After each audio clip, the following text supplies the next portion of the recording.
The morning sun cast long shadows across the red earth of Kamara village as Adesawa made her way to the market square.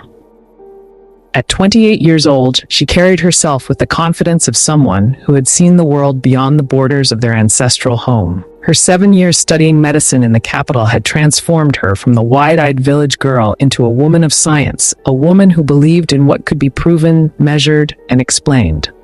Adesawa called Mama Kemi from her stall, waving a plantain in greeting. "Come, come. Fresh from my farm this morning." Adesawa smiled and approached, her leather sandals kicking up small clouds of dust. The market was already alive with activity, women balancing baskets on their heads, children darting between stalls, the air thick with the scent of smoked fish, palm oil, and fresh bread. "Mama Kemi, how is your son? Is the fever gone?" The older woman's face lit up. Yes, that medicine you gave him worked like magic. The elders say you have the healing touch." "Not magic, Mama," Adesawa corrected gently, selecting 3 plantains. "Just antibiotics. His infection needed treatment, that's all." Mama Kemi clucked her tongue, a sound that held both affection and disagreement. "You and your book knowledge. Some things cannot be explained by your pills and potions, my daughter." This was a conversation Adesawa had grown accustomed to since returning to Kamara 6 months ago to establish a small clinic. The village elders respected her education, but worried that she had lost touch with the old ways, with the spiritual traditions that had guided their people for generations. "The world is simple, Mama," Adesawa said, paying for her plantains. "Germs cause disease, medicine cures it. Evil spirits, curses, juju, these are just stories we tell ourselves to explain what we don't understand yet." Mama Kemi's expression shifted, her eyes darting nervously around the market. "Careful, daughter. Not everything is as simple as you think. There are forces in this world. Forces that science will one day explain," Adesawa interrupted, though not unkindly. "I've seen too much to believe in superstition." As she turned to leave, she nearly collided with old Okonkwo, the village elder and keeper of traditions. He was a man of indeterminate age, his face a map of wrinkles, his eyes sharp despite his years. "Adesawa, the educated one," he said, his voice carrying the weight of authority. "Walking through life with your eyes closed." "My eyes are wide open, Baba," she replied respectfully. "That's why I don't see ghosts and demons around every corner." A small crowd had begun to gather, as they always did when the young doctor and the old elder engaged in their philosophical debates. These exchanges had become something of a village entertainment. "Tell me, child," Okonkwo said, leaning on his carved walking stick, "if you cannot see the wind, does it not exist?" "The wind can be measured, Baba. Its effects are observable and predictable." "And evil? Can evil not be measured by its effects?" "Evil is a human concept," Adesawa said. "Bad things happen because of disease, poverty, ignorance, not because of curses or spirits." Okonkwo studied her for a long moment, and something in his gaze made her uncomfortable. The forest does not argue with the seed about how to grow. It simply knows. One day, my child, you will know too. I only hope that when that day comes, you will have the wisdom to accept what your eyes show you. Before Adesawa could respond, a commotion erupted at the far end of the market. People were shouting, backing away from something. She pushed through the crowd, her medical training kicking in automatically. In the center of the gathering stood a young woman named Chidi, someone Adesawa had known since childhood. But the Chidi before her now was unrecognizable. She stood rigid, her eyes rolled back, her body trembling violently. White foam dripped from the corners of her mouth. "Seizure," Adesawa said immediately, dropping her plantains and rushing forward. "Everyone, give her space. She needs air." But the crowd murmured fearfully. "The spirits have taken her," someone whispered. "It's the curse." Adesawa ignored them, gently lowering Chidi to the ground, turning her on her side. She checked her pulse, her breathing, looking for any signs of injury. The seizure lasted another 30 seconds before Chidi's body went limp. "Someone bring water," Adesawa commanded, "and send for my medical bag from the clinic." As she tended to Chidi, she heard the whispers continuing around her. Apparently, 3 other young women in the village had experienced similar episodes over the past week. The elders claimed it was the work of an angry spirit, that someone had disturbed the old shrine at the forest's edge. "Superstitious nonsense," Adesawa muttered. "This is clearly a medical condition. Epilepsy, perhaps, or some environmental trigger. Chitty's eyes fluttered open, unfocused and afraid. "Adesuwa?" she whispered. "I'm here. You had a seizure. Can you tell me what you remember?" Chitty's face contorted with terror. I saw something. In the forest. A woman in white, but her face was wrong. Like it was melting. She reached for me and she grabbed Adesuwa's arm with surprising strength. She said she's coming for all of us. She said you'll be last because you don't believe. A chill ran down Adesuwa's spine, but she shook it off. You were hallucinating, Chetty. Sometimes seizures can cause vivid experiences. It wasn't real. But as she helped Chetty to her feet, Adesuwa couldn't shake the feeling of dozens of eyes watching her from the edge of the market. When she looked up, she saw old Okonkwo standing there, his expression unreadable. That evening, as Adesuwa sat in her small clinic reviewing her notes on Chitty's case, her father arrived. Chief Osays was a tall man who carried himself with the dignity of his position, but age had bent his shoulders and grayed his once black hair. "Papa," she greeted him, rising to embrace him. "I heard about the incident in the market," he said, settling into a chair. "The fourth one this week." "Yes, and I think I may have found a pattern. All 4 women are between 20 and 30 years old. All have experienced their episodes near the forest edge. I'm thinking environmental toxin, perhaps something growing near the old shrine that produces hallucinogenic spores when disturbed." Her father was quiet for a moment. "Adesuwa, do you remember your grandmother?" "Of course. She died when I was 12. "Do you remember what she told you about our family's history?" Adesuwa frowned. "She told many stories, Papa. You know I loved her tales. Even if I don't believe, she told you about the pact," her father interrupted, his voice heavy. "About what happened 200 years ago, when our ancestor broke his promise to the forest spirit." Adesuwa sighed. "Papa, not you too. I thought you, at least, understood my perspective. I understand that you've been educated in the ways of the modern world," her father said. "But I also know that there are some things that transcend understanding. Your grandmother was the village's spiritual guide. She knew things. She was a wise woman who used her knowledge of herbs and psychology to help people. That doesn't make her magic real." Chief Osays stood, looking suddenly older and more tired than Adesuwa had ever seen him. "Your grandmother's last words were about you. She said that one day the debt would come due and that you would be the one to face it. She said your skepticism would be both your armor and your vulnerability." "What debt, Papa? What are you talking about?" But her father was already at the door. "Ask Okonkwo about the woman in white. Ask him about Nkuruka and what she requires. And Adesuwa?" He paused, looking back at her with eyes full of concern. "When you begin to see, don't close your eyes out of fear.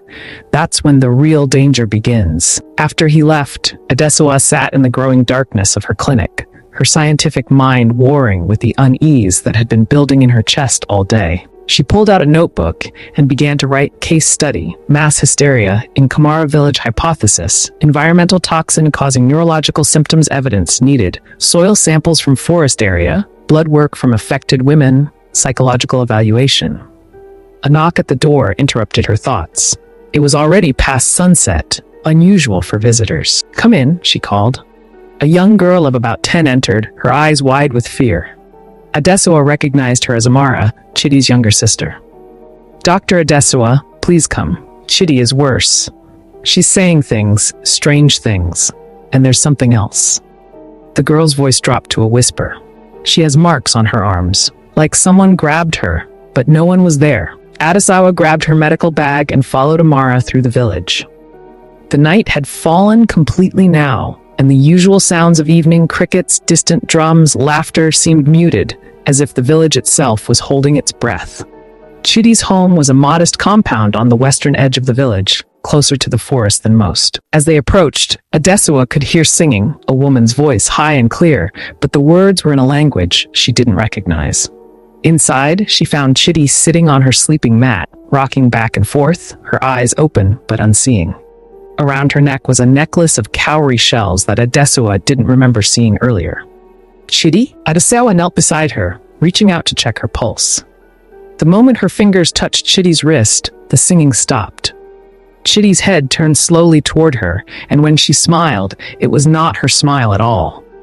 The doubter, Chitty said, but her voice was layered, as if multiple people spoke through her. The one who thinks herself above the old ways. Nah, Kuruka remembers. And Kuruka always remembers. Chitty, this is a psychological episode, Adesua said firmly, though her heart was racing. You need help, medical help. Look at my arms, little doctor. Explain these marks with your science. Against her better judgment, Adesua looked. What she saw made her breath catch. On both of Chitty's forearms were handprints, not bruises, but burns, as if someone had gripped her with hands of fire. The prints were too small to be from an adult human, more like a child's hands, but the placement suggested someone had pulled Chitty with impossible strength.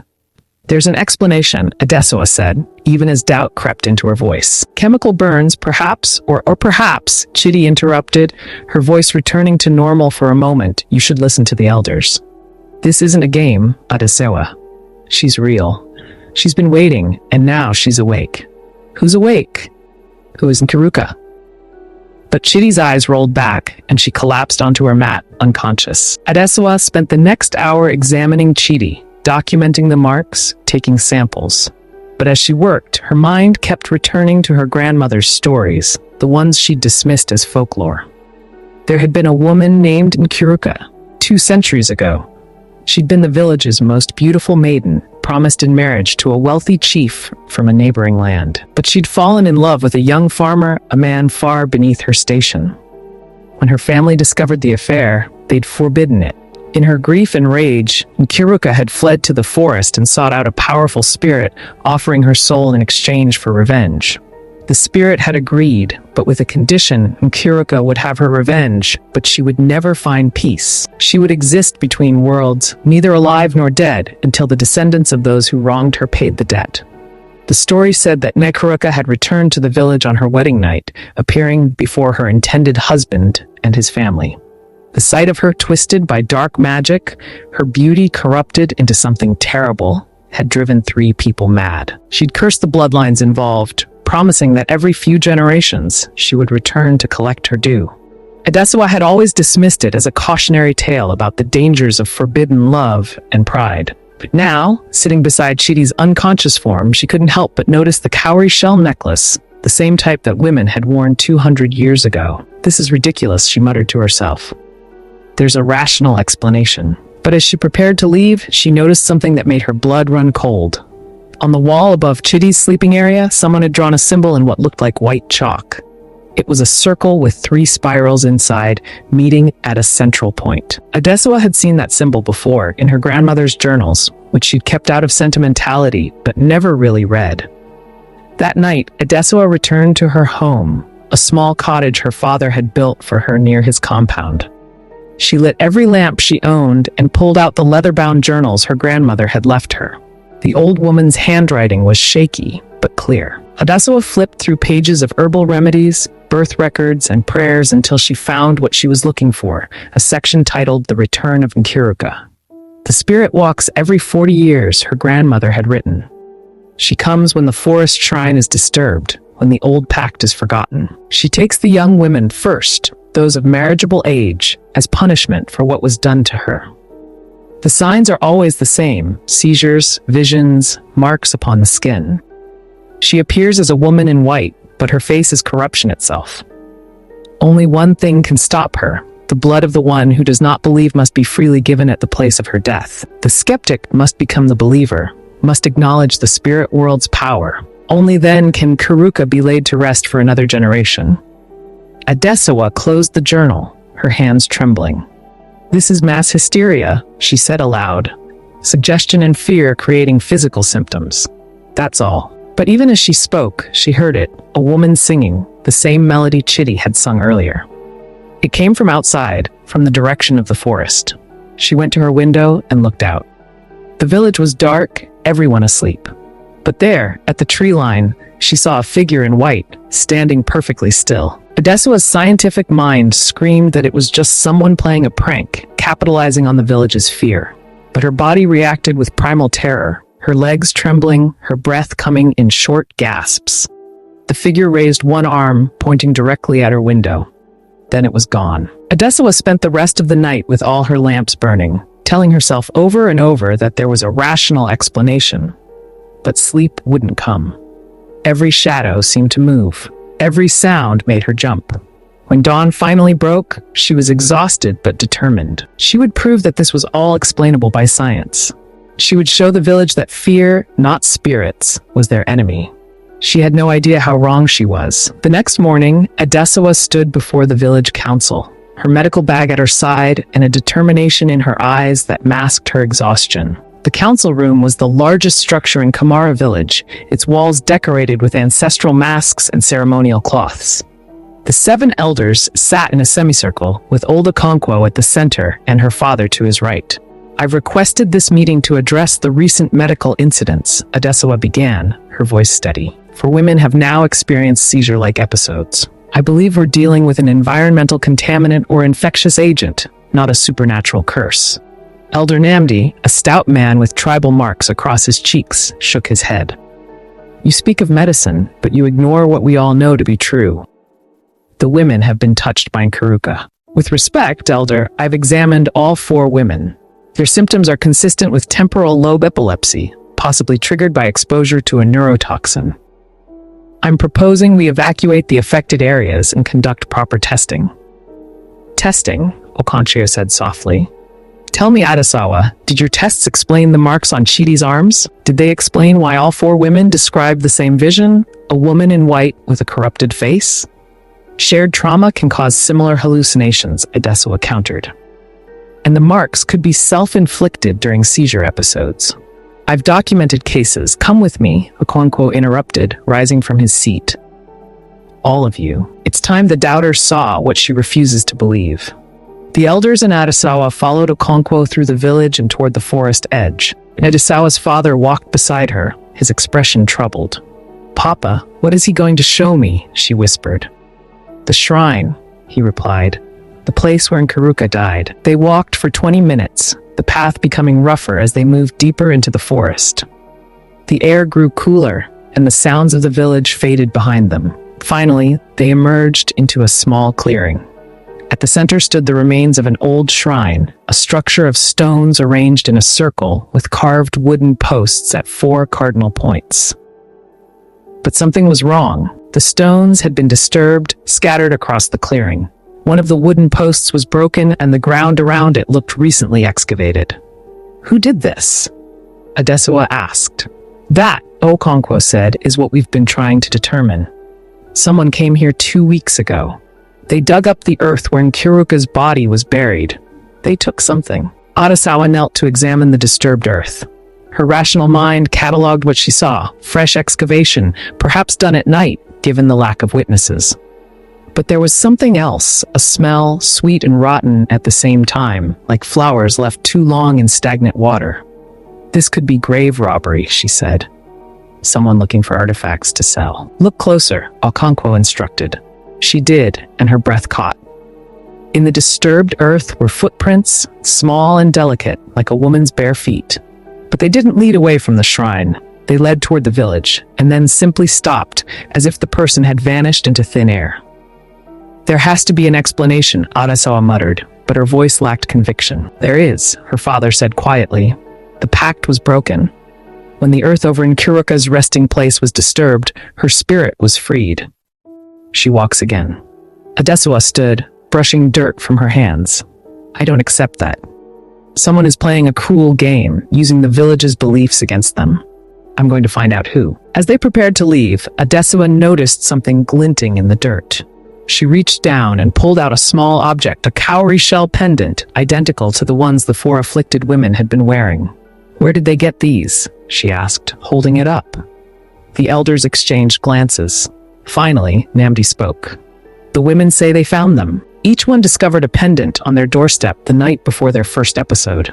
Someone is leaving these as psychological triggers," Adesawa said, pocketing the pendant. "This proves it's not supernatural, it's deliberate." But Okonkwo's expression was grave. Or perhaps Nkaruka is marking her victims. In the old stories, she always gave a gift before she came to claim. That afternoon, Adesawa set up a makeshift laboratory in her clinic, determined to find physical evidence. She examined the cowrie shell pendant under a magnifying glass, tested the soil samples from the shrine, and reviewed her notes on the 4 afflicted women. Her assistant, a young man named Emeka, who'd been trained as a nurse, watched her work with growing concern. "Doctor," he said hesitantly, "have you considered that maybe the elders are right?" "Not you too, Emeka. I trained you to think critically." "I do think critically," he replied. "And critically, I observed that 4 women have identical symptoms that appeared after they all received identical objects. They all see the same vision. They all describe the same entity. At what point do coincidences become patterns?" "Patterns can be explained," Adesowa insisted. "Mass psychogenic illness is well documented. When people share a belief system, they can manifest similar physical symptoms. And the marks? The burns?" Adesowa fell silent. She'd been unable to explain the handprints on Chidi's arms. They weren't consistent with any medical condition she knew, and the pattern was too perfect to be accidental. "I need more data," she finally said. A commotion outside interrupted their conversation. Voices were shouting, calling for the doctor. Adesowa rushed out to find a crowd gathering near the village well. At the center of the crowd was Blessing, the 5th victim. She was 25, newly married, and until this moment had shown no signs of being affected. But now she stood in the middle of the square, her wedding dress torn and dirty, her eyes wide with terror. "She's been in the forest," someone called out. "We found her near the shrine." Adesowa pushed through the crowd. "Blessing, can you hear me?" Blessing turned to her, and Adesowa saw that her feet were bleeding, torn by thorns and rough ground. But what caught her attention were the leaves and flowers braided into Blessing's hair, a traditional bridal arrangement, but made with plants that didn't grow anywhere near Kamara village. "She showed me," Blessing whispered. "She showed me what happens to women who marry without permission. She showed me her face, Adesowa, the face of betrayed love." "Who showed you? Who did this?" "Nkaruka. She's beautiful and terrible. She says we're all guilty, guilty of forgetting, guilty of disrespect. She says the old ways demand acknowledgement." Adesowa examined Blessing quickly, noting her elevated heart rate, dilated pupils, and the beginning of the same tremors the other women had experienced. But there was something different this time. Blessing's skin was cold, unnaturally so, despite the afternoon heat. "Emeka, bring blankets and warm water," Adesowa commanded. "She's going into shock." As they worked to stabilize Blessing, old Okonkwo appeared at Adesowa's shoulder. "How much more evidence do you need?" he asked quietly. "Evidence of what? A woman suffering from exposure and psychological trauma? Evidence that your science has limits. That some things exist beyond the boundaries of what you can measure." Adesowa looked up at him, frustration and fear warring in her chest. "If I accept what you're saying, if I admit that something supernatural is happening, then what? How do I help these women? How do I protect the village?" "First," Okonkwo said, "you stop fighting what you know to be true. Then, we perform the rite of acknowledgement." "What rite?" "The one your grandmother wrote about in her journals. The one that requires the blood of the unbeliever." Adesowa's hand unconsciously went to her arm, where she'd read those words the night before. "That's barbaric and dangerous. More dangerous than doing nothing while Nkaruka takes more victims?" Okonkwo leaned closer. "She's building to something, child. Each appearance is stronger than the last. First, visions. Then marks. Now physical abduction. What comes next?" Before Adesowa could respond, Blessing began to scream, a sound of pure terror that made everyone in the square cover their ears. Her body arched backward, impossibly far, and when she spoke, it was with that same layered voice Adesowa had heard from Chidi. "The skeptic will see. Tonight, when the moon is full, the skeptic will see what she refuses to believe. Nkaruka will show her the truth of betrayed promises, of debts unpaid. The forest remembers. The forest always remembers." Then Blessing collapsed, unconscious.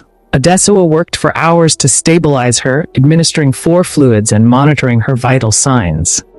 But nothing in her medical training explained what she'd witnessed. The voice, the impossible flexibility, the way Blessing's eyes had turned completely white during the episode, none of it fit any diagnostic criteria. As evening approached, Adesowa sat beside Blessing's bed in the clinic, reviewing her notes one more time. But the scientific explanations she'd been so certain of were crumbling in the face of mounting evidence. Her father entered quietly, carrying a bowl of soup. "You should eat." I'm not hungry. Adesawa, we need to talk about tonight. Nothing is going to happen tonight, Papa. It's just what? Coincidence that Blessing mentioned the full moon and tonight happens to be one? Coincidence that each victim has gotten progressively worse?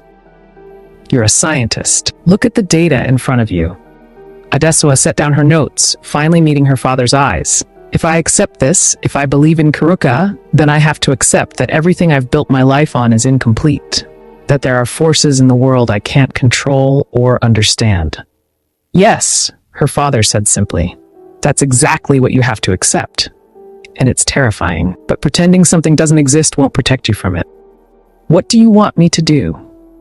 Come with me to see Akonkwo. Learn about the rite. Be prepared just in case. Adesawa looked at Blessing, who was sleeping fitfully, occasionally murmuring in that strange language. Then she looked at her medical bag, at all the instruments and medicines that suddenly seemed woefully inadequate. All right, she said finally. I'll listen, but I'm not promising to believe. As they left the clinic, the sun was setting, painting the sky in shades of red and orange. The village was unusually quiet, as if everyone was holding their breath, waiting. And somewhere in the forest, hidden among ancient trees, something else was waiting too. Old Okonkwo's home was different from the other compounds in Kamara village. While most families built their homes in clusters, open to the community, Okonkwo lived alone in a structure that seemed to grow out of the forest itself. The walls were dark wood, carved with symbols Adesawa had never bothered to learn, and the air around it hummed with the scent of burning herbs. Inside, the space was larger than it appeared from outside. The walls were lined with shelves holding hundreds of clay pots, dried plants hanging from the ceiling, and masks that seemed to watch Adesawa as she entered. At the center of the room was a small fire pit, and seated around it were the 7 elders of the village council. Sit, Okonkwo gestured to a woven mat near the fire. Adesawa sat, her father beside her. The firelight cast dancing shadows across the faces of the elders, making them look ancient and otherworldly. You asked what must be done, Okonkwo began. So we will tell you the truth that has been passed down through generations. 200 years ago, when this village was young, there lived a maiden named Kuruka. She was promised to Chief Akintan of the Eastern Lands, a marriage that would have brought prosperity and protection to both peoples. Elder Namdi continued the tale. But Kuruka loved another, a farmer named Chukwamika. They met in secret, in the forest by the old shrine. When her father, Chief Obi, discovered the affair, he forbade it. Kuruka was to honor her commitment to Chief Akintund. When Kuruka could not accept this, said another elder, a woman named Ease. In her grief and rage, she went to the shrine and called upon the forest spirit, an ancient entity that had existed since before humans walked these lands. She offered her soul in exchange for revenge against those who denied her love. Adesawa listened, her scientific mind cataloging this as mythology, but something deeper in her, something she'd long ignored, recognized the truth in their words. The spirit accepted, Okonkwo continued. But spirits always demand a price. When Kuruka got her revenge, she appeared at her own wedding ceremony, transformed into something terrible. Her beauty was still there, but corrupted, twisted. Those who looked upon her went mad. Chief Akintund died of fright. Her father suffered a stroke from which he never recovered. But the spirit's curse didn't end there, Eze said. And Kuruka herself became trapped between worlds, neither alive nor dead. The spirit demanded that every 40 years she must return and take 7 brides, 7 young women whose marriages would never be, as payment for the power she'd been granted. Your grandmother, her father spoke quietly, was the keeper of the pact. She performed the rite of acknowledgement each generation, maintaining the barrier between Kuruka's spirit and our world. But when she died 3 years ago, there was no one trained to take her place. Adesawa's throat was dry. Why didn't you tell me this before? Would you have believed? Okonkwo asked. Even now, sitting here hearing the truth, part of you resists. He was right. Even as fear gripped her heart, Adesawa's mind was searching for alternative explanations, shared delusions, elaborate hoaxes, chemical imbalances. The rite of acknowledgement, Okonkwo said, pulling out an ancient leather-bound book, requires 3 things. First, the blood of the unbeliever, one who has denied the spirit world, must be freely given. Second, offerings must be made at the shrine where Kuruka died. Third, the story of Nkuruka's sorrow must be sung, acknowledging her pain and the wrong done to her. And if these things are done? Adesewa asked. Then Nkuruka's spirit is bound again for another generation. The curse is contained, though never broken. Only the descendants of those who wronged her can truly end it, and they are long since scattered. Adesewa's father placed a hand on her shoulder. Your grandmother was Chief Obi's great-great-granddaughter. That blood runs in your veins. That's why you must be the one. The implications hit Adesewa like a physical blow. You're saying I'm descended from the man who caused all this? We all carry the burdens of our ancestors, Elder East said gently. The question is whether we have the courage to face them. Outside, the night had grown complete. Through the window, Adesewa could see the full moon rising, massive and bright. She thought of the 5 women already affected, of Blessing's warning, of the figure she'd seen standing at the forest's edge. I need proof, she said, even as the words felt hollow. Real, tangible proof that this is actually happening. Okonkwo's expression was sad. You'll have your proof tonight, but I fear it will come at a cost. A scream split the night air, high, terrified, unmistakably human. Then another, and another. The elders rose as one, moving toward the door with surprising speed. Adesewa and her father ran out into the night. The screams were coming from multiple directions now, women's voices crying out in terror. She ran toward the nearest sound, her medical bag forgotten, her only thought to help. She found the source near the village well, 3 women, including 2 who hadn't been affected before, standing in a circle, their eyes rolled back, their voices raised in that same ancient song. They moved in perfect synchronization, swaying and turning, their hands reaching toward the sky. Emeka. Adesewa called out, seeing her assistant running toward her. Help me get them down. They're in some kind of trance, but when she reached out to touch the nearest woman, she was thrown backward with incredible force, as if she'd grabbed an electric fence. She hit the ground hard, the breath knocked from her lungs. Doctor. Emeka helped her up. You all right? Adesewa stared at the women, at the way the air around them seemed to shimmer and distort. This couldn't be mass hysteria. This couldn't be explained by toxins or psychology. Something impossible was happening. The women suddenly stopped singing. As one, they turned to face Adesewa, and when they spoke, it was with that layered voice, the voice of many speaking through one. Do you see now, child of science? Do you see what you have denied? Who are you? Adesewa whispered, though she already knew. I am Nkuruka, the betrayed, the bound, the wronged.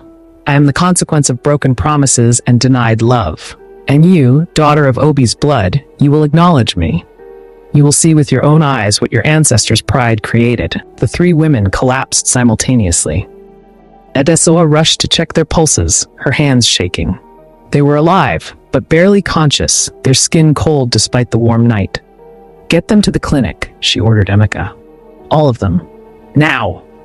As villagers rushed to help carry the women, Adesewa stood alone in the square, staring at the forest. The moonlight made the trees look silver and unreal. And there, just visible at the edge of the forest path, stood a figure in white. This time, Adesewa didn't look away. This time, she walked toward it. Adesewa, no! Her father's voice called behind her, but she didn't stop. Every step toward the forest felt like wading through deep water. The air grew colder, and that sweet rotten smell grew stronger. But Adesewa had spent years training herself to face difficult truths, to look at disease and suffering without flinching. If this spirit wanted her to see, then she would see. As she approached the tree line, the figure became clearer. It was indeed a woman, tall and slender, dressed in traditional bridal cloth that seemed to glow in the moonlight. For a moment, Adesewa could see why Nkuruka had been called beautiful. There was an elegance to her form, a grace in how she stood. But then the woman turned to face her. Adesewa's scream caught in her throat. The stories had said Nkuruka's face was corrupted, but nothing could have prepared her for the reality. The left side of her face was still beautiful, smooth skin, full lips, an eye that sparkled with intelligence. But the right side was melting, the flesh sliding slowly downward like wax, revealing glimpses of bone and darkness beneath. And yet she was still moving, still alive in some terrible way. Now you see, Nkuruka's voice was soft, almost gentle. Now you see what love denied becomes, what betrayal creates. Adesewa's legs trembled, but she forced herself to stand her ground. I see you. Do you? The spirit drifted closer, and Adesua realized her feet weren't touching the ground. Do you see beyond the horror? Do you see the woman who loved? The woman who was told her heart didn't matter? That duty was more important than truth? Despite her terror, Adesua felt a stirring of something else, pity. They were wrong to force you into that marriage. Yes. The word came out as a hiss, and the air around them crackled. They were wrong. But I was also wrong. I sought power from darkness, and darkness consumed me. Now I am trapped in this cycle, forced to punish the innocent for the sins of the guilty. Every 40 years, I must take 7 brides, or the curse will take me completely, and I will become something worse than what you see now. The right, Adesua said, her voice steadier now. The acknowledgement. Will it stop this? For a time. For another generation. But the true curse can only be broken by the descendant of those who wronged me, someone of Obi's blood who chooses love over duty, who breaks the cycle. I don't understand.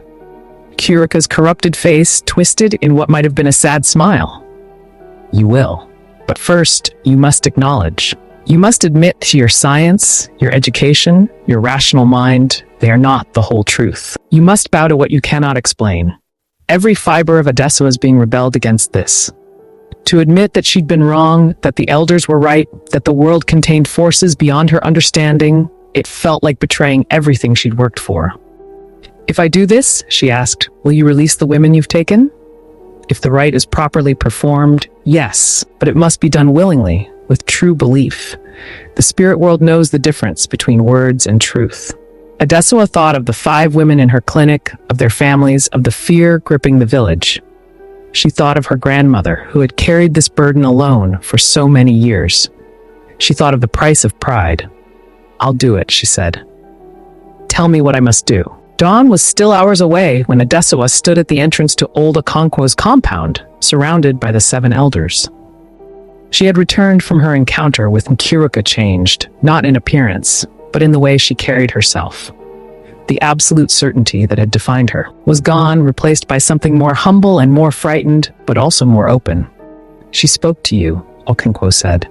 It wasn't a question. Yes. She showed me her face. She told me about the curse. Adesua met his eyes. You were right. I was blind because I chose to be. Because accepting the truth was more frightening than denying it. The elder nodded slowly. That is the first and hardest step. Now comes the rest. We must prepare the ritual before the moon sets. After dawn, Nkurika's power will be at its weakest and we'll have to wait another month, by which time 7 women will have been claimed. They worked quickly, gathering the necessary items, white kola nuts, palm wine, red clay, and specific herbs that only grew in the deepest parts of the forest. Adesua's father brought her grandmother's ceremonial robes, white cloth embroidered with protective symbols. Your grandmother wore these the last time the rite was performed, he said, helping her into them. 40 years ago, when Nkurika last walked. I was your age then, and I watched her face down the spirit with nothing but faith and courage. Were you afraid for her? Adesua asked. Terrified. But she knew her duty, just as you know yours now. As they dressed her for the ceremony, Amika appeared at the door out of breath. Doctor, Adesua, the women in the clinic. They're all awake, and they're all asking for you. They say Nkurika visited them on their dreams and told them what you're about to do. Adesua nodded. I need to see them first. Before the rite. The walk to the clinic felt surreal in the pre-dawn darkness. The village was awake now, every home lit with candles and fires. People stood in doorways watching her pass, their expressions a mixture of hope and fear. Some called out blessings. Others simply bowed their heads. Inside the clinic, the 5 afflicted women sat in a circle on the floor. They looked up as Adesua entered, and she saw that they were holding hands, their faces serene despite everything they'd been through. You're going to face her, Chidi said softly, for us. I have to try. I can't let more women suffer because of my ancestors' mistakes. Blessing stood and approached, taking Adesua's hands in hers. She's not evil, you know. Not truly. She's in pain, trapped between what she was and what she became. When she speaks to us in dreams, we can hear the sorrow beneath the rage.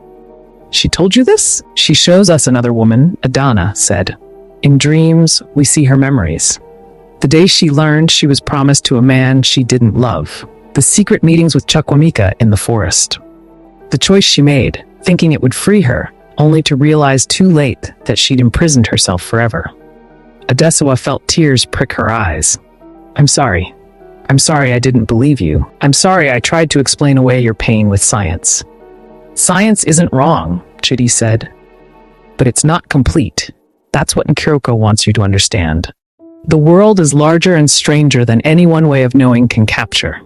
As the first hint of gray touched the eastern sky, the procession formed. Adesewa walked at the center, flanked by the 7 elders, with her father directly behind her. The 5 afflicted women followed, and behind them came what seemed like the entire village. The path to the forest shrine was the same one Adesewa had walked just yesterday, but everything looked different now. The trees seemed taller, more ancient. The shadows held depths she hadn't noticed before, and the air vibrated with a tension that made her skin prickle. When they reached the clearing, Adesewa saw that it had changed. The scattered stones had been rearranged, not by human hands, she was certain, into a perfect circle once more. At the center, where the earth had been disturbed, fresh flowers grew, blooming impossibly out of season. She's prepared the space, Okonkwo murmured. She's been waiting for this. The elders arranged themselves at the 4 cardinal points, while Adesewa stood at the center of the circle. The afflicted women sat just outside the stones, and the rest of the village formed a wider circle around the entire clearing. Okonkwo began to speak in the old language, words that Adesewa's grandmother had taught her as a child, but that she'd long forgotten. Yet as he spoke, she found the meanings returning to her, as if the language had been sleeping in her blood, waiting to be awakened. He was calling to the spirits of the forest, to the ancestors, to the powers that governed the space between worlds.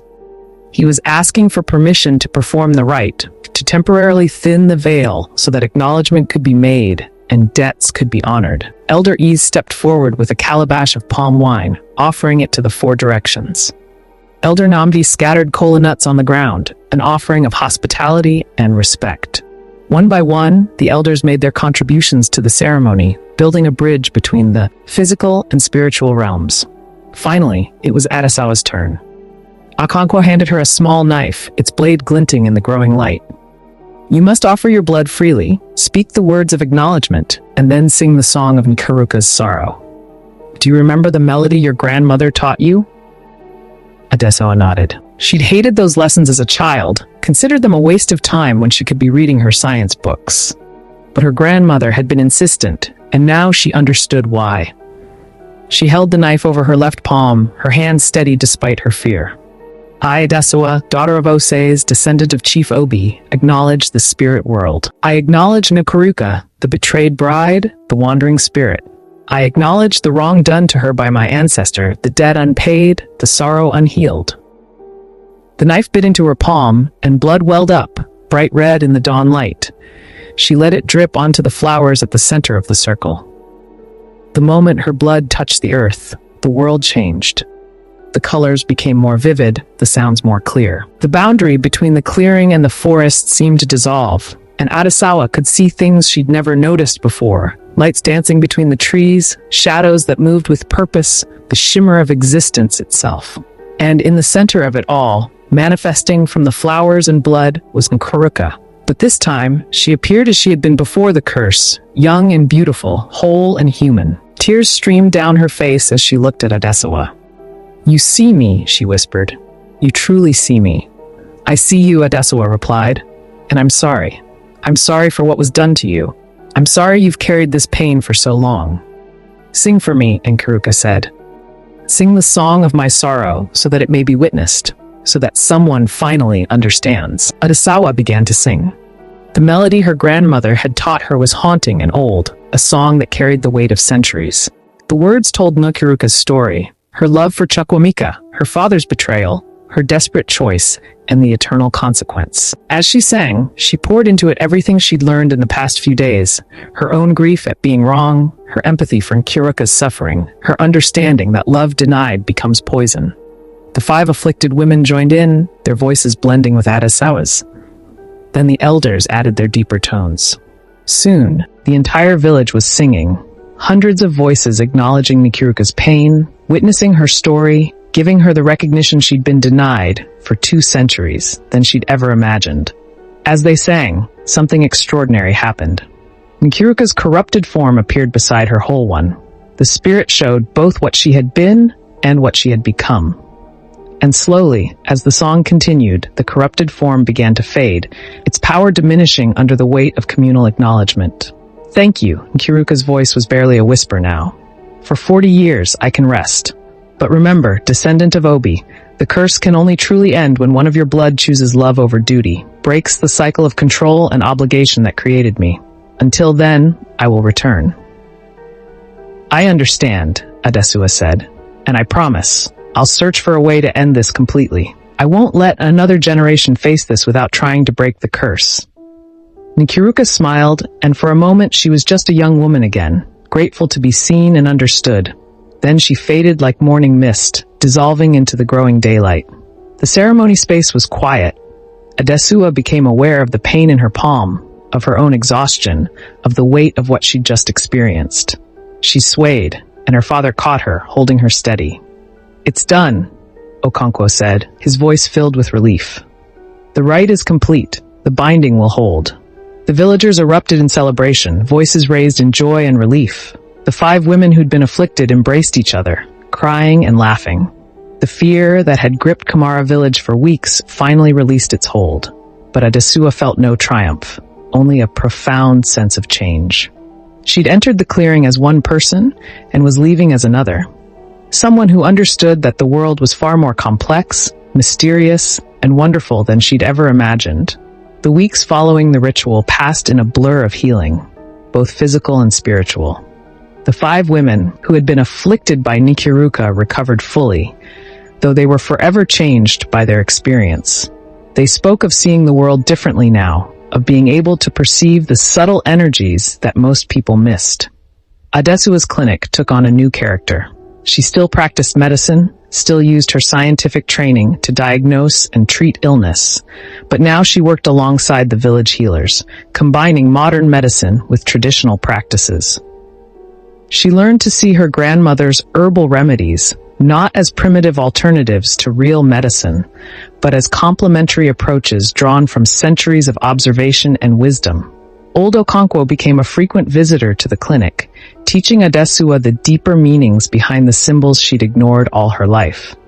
In turn, she taught him about anatomy and physiology, showing him how the old ways and new knowledge could illuminate each other. "You're a bridge now," he told her one afternoon as they sat reviewing her grandmother's journals together. "Between the old and the new, the seen and the unseen, that's a sacred responsibility." "I'm still learning," Adesua admitted. "Some days I still want to explain everything with science. But then I remember Nkiruka's face, the way the world looked during the ceremony, and I know there's more." "Good. Never lose your skepticism entirely. It keeps you honest. But balance it with openness. That's wisdom." Her father visited often as well, bringing stories about her grandmother that he'd never shared before. "She struggled too," he revealed one evening. "When she was young, she wanted to leave the village to pursue education in the city.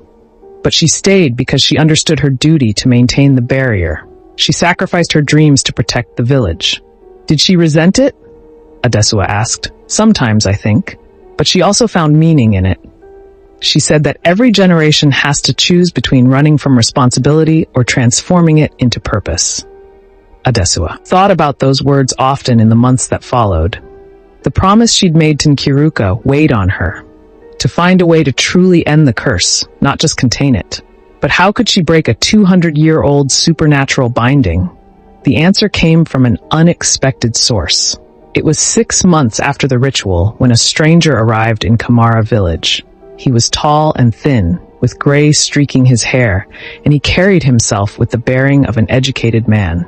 He asked to speak with Adesua, introducing himself as Professor Chukwuemeka Nwosu. "I'm a historian and anthropologist," he explained in her clinic. "I've been researching the oral traditions of this region for my doctorate. I came across references to a tragic love story involving a woman named Nkiruka and a man named Chukwuemeka. When I dug deeper, I discovered something remarkable. He pulled out a folder of documents, old papers, genealogical records, historical accounts.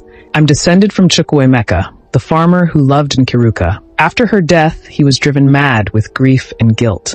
He left this region and wandered for years. Eventually, he settled in a distant village, married, and had children. But he never forgot Nkiruka. He left behind a journal. Adesuwa's heart began to race. Do you have it? I do.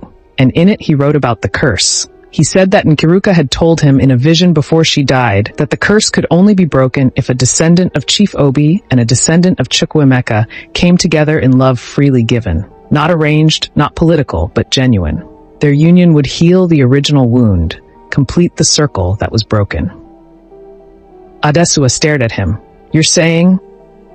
I'm saying that we might be the key to ending this. I'm unmarried. You're unmarried. We're both educated, both understand the importance of free choice, and we're the right bloodlines. But we don't love each other, Adesuwa protested. We just met. True, Professor Nwosu said with a slight smile. But perhaps we could get to know each other? See if there's potential? I'm not suggesting we rush into anything, but if there's even a chance we could end this curse, isn't it worth exploring? Adesuwa didn't know whether to laugh or cry at the cosmic irony. After all her resistance to arranged marriages, to duty over choice, here was a man proposing a relationship that would be both freely chosen and obligatory, both personal and political. This is absurd, she said. Yes, he agreed. But then again, 6 months ago, you didn't believe in spirits or curses. Life has a way of being absurd. Over the next year, Professor Nwosu, who insisted she call him Chukwu, became a regular presence in Kamara village. He helped Adesuwa research the curse, interviewed elders, and documented the oral traditions that were slowly being forgotten. They spent long hours talking about everything from ancient history to modern medicine, from philosophy to practical matters of village life. Adesuwa was surprised to find herself looking forward to his visits, to their debates and discussions. He had a sharp mind and a gentle spirit. He respected her knowledge while challenging her assumptions. He made her laugh.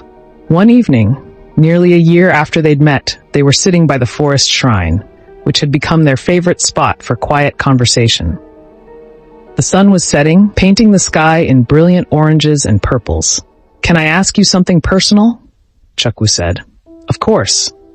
Do you think you could ever love me?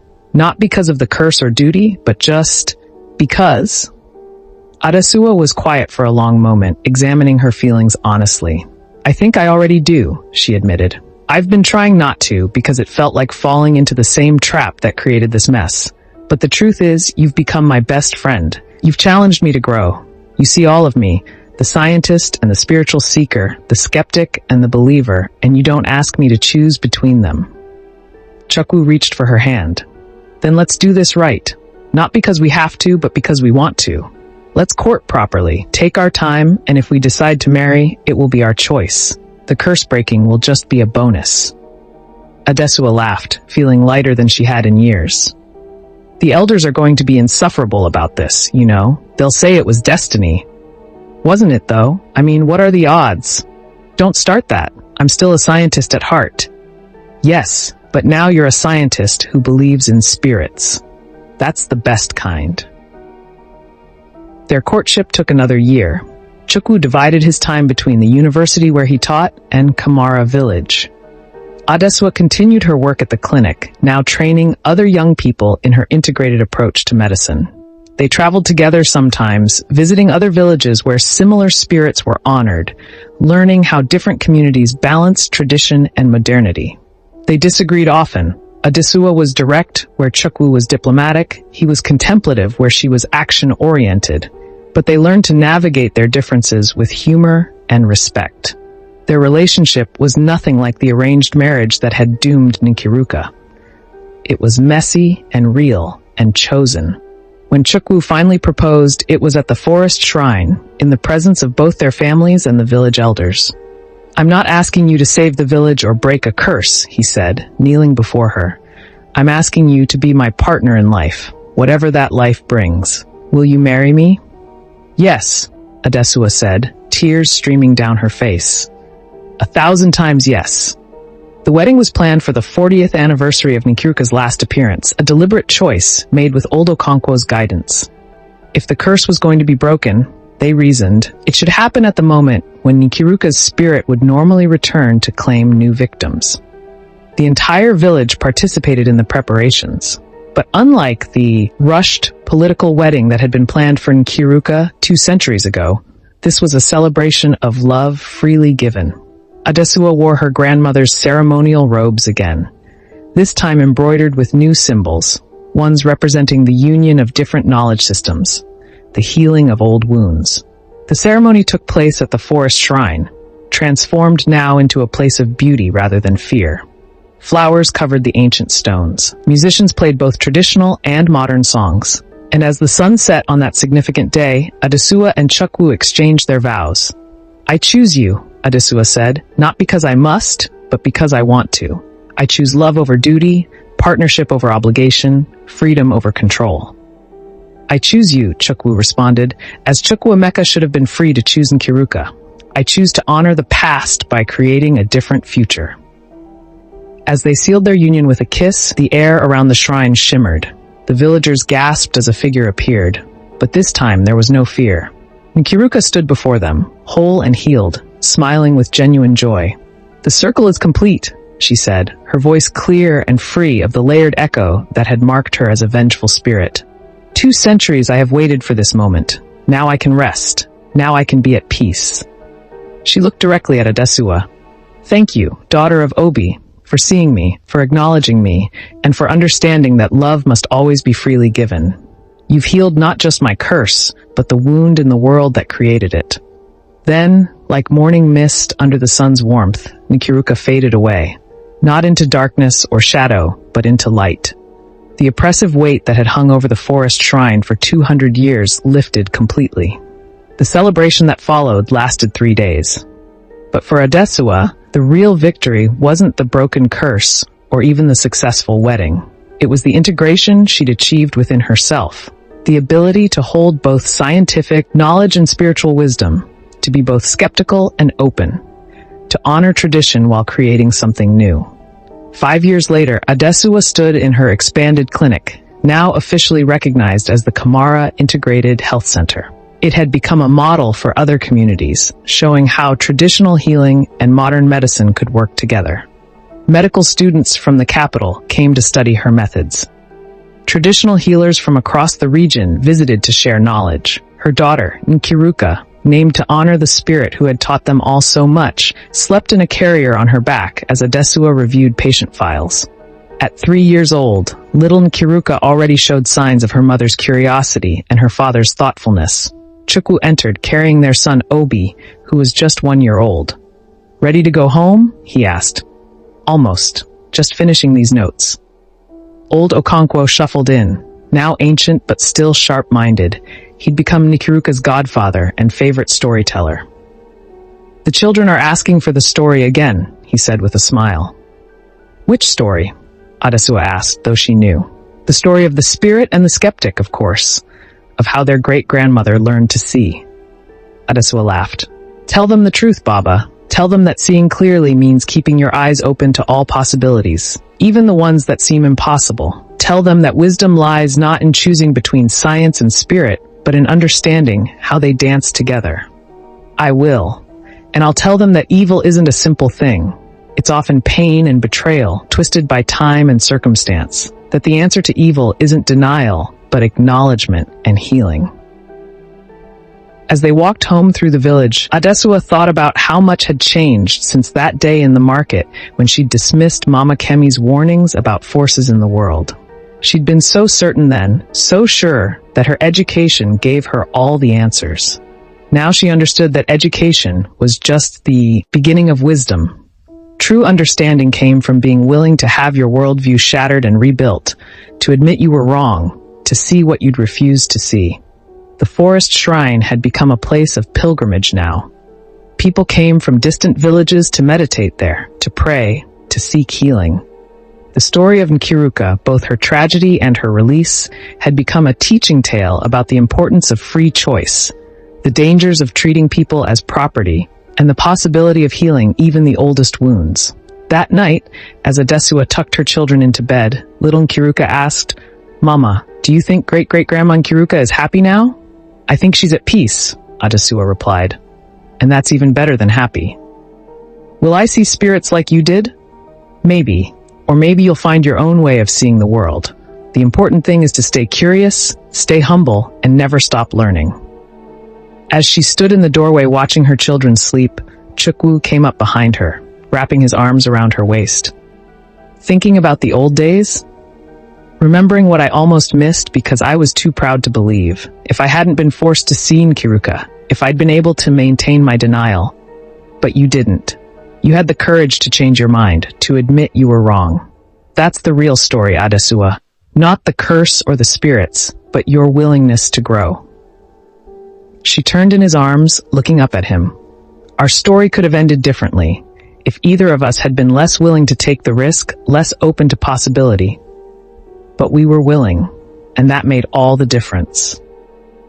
Later, after Chukwu had fallen asleep, Adesua sat at her desk, writing in the journal she was keeping for her children. She wanted them to have the full story, not the sanitized version that would become village legend. "There are many kinds of evil in the world," she wrote. "There is the evil of cruelty, of violence, of hatred. But there is also the evil that grows from good, intentions twisted by pride and fear. My ancestor thought he was doing right by his daughter, arranging a political marriage for the good of the village. But in denying Nkiruka's autonomy, in treating her as a tool for his ambitions, he created a wound that took 200 years to heal. I thought I was doing right too, dismissing the spiritual beliefs of my people in favor of pure science. But in denying the complexity of existence, I was creating my own kind of harm, cutting people off from sources of meaning and healing that had sustained them for generations. What I learned from Nkiruka is that wisdom requires balance. Science without spirituality can become cold and reductive. Spirituality without science can become superstition and oppression. But together, respecting each other, they can create something beautiful. I didn't believe in evil until I saw it face to face. And what I discovered is that evil isn't some external force that possesses us. It's the consequences of our choices, magnified over time, twisted by pain and circumstance. The antidote to evil isn't denial or force, it's acknowledgement, compassion, and the courage to change. If you're reading this, my children, know that you come from a long line of people who made mistakes and people who fixed them. You carry both Obi's blood and Chukwuemeka's, Nkiruka's pain, and our healing. Use that legacy wisely. Stay open, stay curious, and never, ever stop learning. She signed her name and closed the journal, looking out the window at the forest beyond. The moon was full, illuminating the trees in silver light. For a moment, she thought she saw a figure in white, standing at the tree line. But this time, there was no fear. The figure raised one hand in what might have been a wave, or a blessing, or a goodbye. Then it faded into the peaceful night. Adesua smiled, understanding that some things would always remain mysterious, beyond the reach of complete explanation. And that was okay. The world was large, enough for both knowing and wonder, for both science and spirit, for both skepticism and belief. She'd learned to see, and in seeing, she'd learned to truly understand.